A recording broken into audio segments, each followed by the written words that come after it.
yo'qdi, sen aynda yo'q bo'lib ketding. Siz nimada qo'ygan yerlaringizni eslab baqsangiz olmamdan, ha? To'xtanglar dedim. To'xtanglar. Boshqani anglasa adamning yuzga sattirdi ya. Nima qilganing o'silninki? Aynan siz menga ishonmaganda ko'danglimi deysiz? Men evlam dedim, ha, pulni. Pulni sildi avvalda demagandimi? Texan menga uyga kishilib bakar gap qilmayman. Ben nimani yo'qdi, sen aynda yo'q bo'lib ketding. Siz nimada qo'ygan yerlaringizni eslab baqsangiz olmamdan, ha? Hamma bir yo'lab meni o'g'irga chiqarib qopdan, shu pulingizni tutib ketsa. Yine qo'ygan yerim xatimda deydi balam. Bunda ko'nglar g'uladigan bo'lsam, bu balamga mı demasdim. Menga uyga kishilib nerdimi qapdingiz ular pulni? Ya payt küçüp ketgan-tu, ya esingizda qolmagan qo'ygan yeringiz. Men uy kishilar bir izlab baqdilar. Voy dadisi, to'xtag'an yerda o'ltirang. Shu yo'lda qo'sqingiz ochqan-tu, adam sizga bir tamoq qilib berayina. An izlik o'ltirlar, an izlasakmi kechikmaymiz dahi. O'tiring ham yerda. Meyle balam. Pulunu ister yümeylemdi. Ben ağacınızı uygu alıp bana balam. Nima ish qo'yarsan o acamning uyga? Uning g'alvasi bak yaman, miyaga gap ishga g'alva terpib ketadi. Bu pul dahi menda tursa.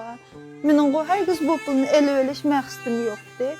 Pul bordir bu anam yo'q debdi, shunga achchig'im kelib, shunga bunga suv keysimi kisha. Deb asta yanjuqimga sepib qo'ygan.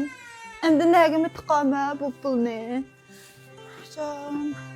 Mişqim evladım bu pulni ev alğanlığımni öyüm anlasa. Uyumuz buzla elə. Nəyimi tıxsam bula?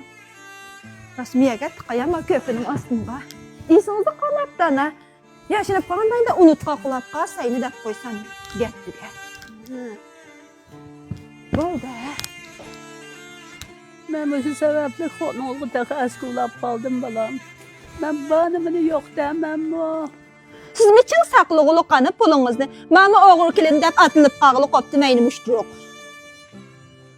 Ma qaçılıq altı koylaq Kevser Hocimiyenni çılab əçiqqan. Yana dadısa. İçidin tuxumaya koyusu bile çıqdı. Silimi boşaq tolanlar anamga. Pul deganning bir uchi yurakli, bir uchi bilakli debdigan. Pul uchtgasi ashunda ichib tushutayna. Mami kilib boğanğa şunda xicil olab qaldım. Anam pulum yo'q, iştik getdi deyvergendikin. Bu anam təqsay qoyğan bəmisi say tapamaydı, iyisi de qalmaydı keneyine. Bunda kişib bilek izlep baxsağına butu ya, bilek yedi qoyğan tu ya, qoyğan ya iyisi de yo'q. Siz mi xəsməndin görsə Zeynə? Bana tutunlar bana. Menga bir kişi bir izdiyle. İzdimeyip durup bir yerde g'alva qilishqanning foydasi yo'q. Mana bir qo'ygan yeringizni bir ko'ying. Nerede qapdingiz ular men o pulni. Bu filmning davomi bor. Yurak besib bizni qo'shib olgandan keyin keyingi qismini ko'ring.